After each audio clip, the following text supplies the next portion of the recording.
بسم اللہ الرحمن الرحیم۔ محترم ناظرین و سامعین، السلام علیکم ورحمۃ اللہ وبرکاتہ۔ استقبال ہے آپ کا ہمارے رمضان مبارک کے اس خصوصی پروگرام میں اور ہمارے اس چینل پر۔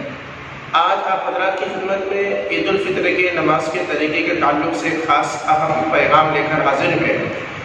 جیسا کہ آپ اچھی طرح سے جانتے ہیں کہ پوری دنیا کے اندر اور بالخصوص ہمارے ملک ہندوستان میں لاک ڈاؤن کی وجہ سے رمضان مبارک کے پورے مہینے کے اندر ہماری عظیم ترین عبادتیں ہم نے اپنے گھروں کے اندر انجام دی، چاہے وہ نماز جمعہ ہو، چاہے پنج وقتہ نمازیں ہو، چاہے وہ نماز تراویح ہو۔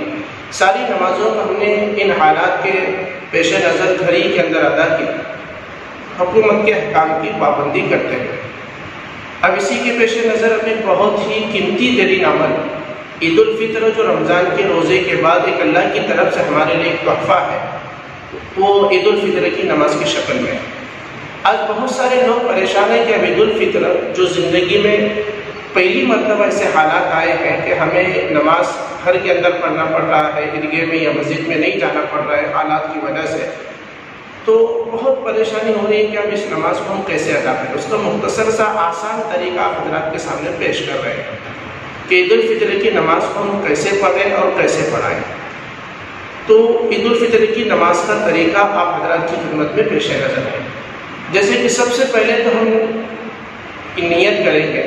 نیت یہ ہے کہ عید الفطر کی 2 رکعت واجب نماز میں پڑھتا ہوں 6 زائد تکبیروں کے ساتھ واسطے اللہ کے رخ میرا کعبہ شریف کی طرف اللہ اکبر۔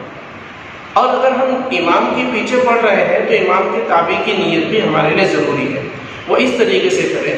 میں عید الفطر کی 2 رکعت واجب نماز پڑھتا ہوں 6 زیادہ تکبیروں کے ساتھ واسطے اللہ کے رخ میرا کعبہ شریف کی طرف تابع اس امام کے۔ تو اس طریقے سے یہ نیت ہو گئی۔ اب نیت کے بعد جو 6 زائد یعنی زیادہ جو تکبیر ہمیں کہنی ہے اس کا طریقہ کیا ہے؟ عام طور پر یہاں ہم غلطی کرتے ہیں کیونکہ سال میں ایک مرتبہ یہ نماز ہوتی ہے، تو انسان ہے تھوڑا جانے انجانے میں غلطی ہو جاتی ہے، تو اس کو ہم صحیح طریقے سے ہم اپنے ذہن میں بٹھائیں گے تو غلطی کے امکانات ہمارے کم ہو جائیں گے۔ بالکل آسان طریقہ، بس ہم اپنا ذہن حاضر رکھیں۔ تو جیسے ہم یہ نیت کریں گے تو ہم نیت کرنے کے بعد ہاتھ اٹھائیں گے۔ اگر امام کے پیچھے ہیں یا خود امام ہے یا امام کے پیچھے ہیں تو یہ تکبیر ہم کہتے ہیں جیسے اللہ اکبر۔ جیسے ہی پہلی تکبیر کہی جائے گی تو کانوں تک ہمیں ہاتھ اٹھانا ہے، اللہ اکبر۔ کانوں تک ہاتھ اٹھا کر ہمیں ہاتھ باندھنا ہے، ناف کے نیچے یا پیٹ کے اوپر ہاتھ باندھ کر پہلی تکبیر کے بعد ہاتھ باندھیں گے، پھر ثنا پڑھیں گے، سبحانک اللہم و بحمدک الی آخر۔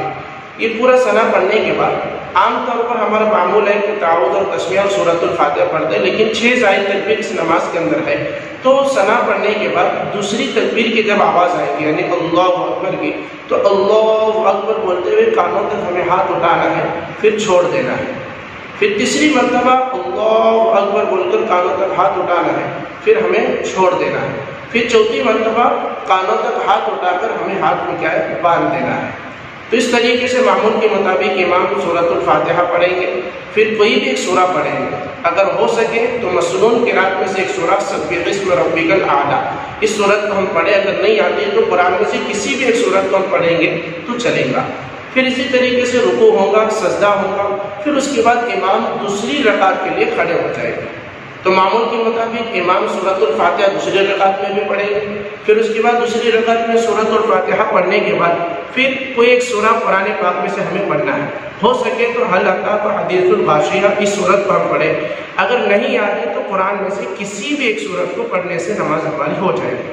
تو عام طور پر نماز جب سورت ختم ہو جاتی ہے تو رکوع کے اندر چلے جاتے ہیں، لیکن ہم یہ جو نماز پڑھ رہے ہیں عید الفطر کی نماز پڑھ رہے ہیں اس کا یہ طریقہ ہے۔ تو اب رکوع میں جانے کے بجائے اب ہمیں اللہ اکبر کہتے ہوئے اپنے ہاتھوں کو کانوں تک اٹھانا ہے۔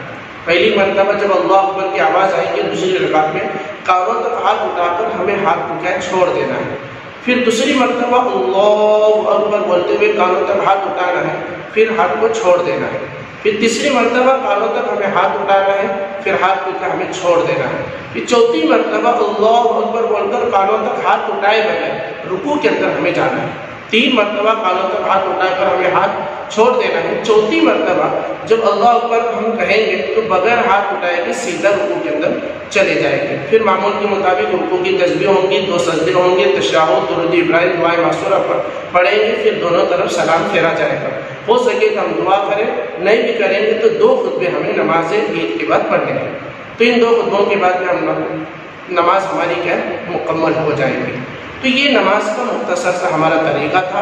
اب اس کو ہم آپس میں خوب شیئر کریں اور سیکھیں. یہ دین کی بنیادی ضروری چیزیں ہیں جس کا ہر مسلمان پر سیکھنا فرض عین ہے.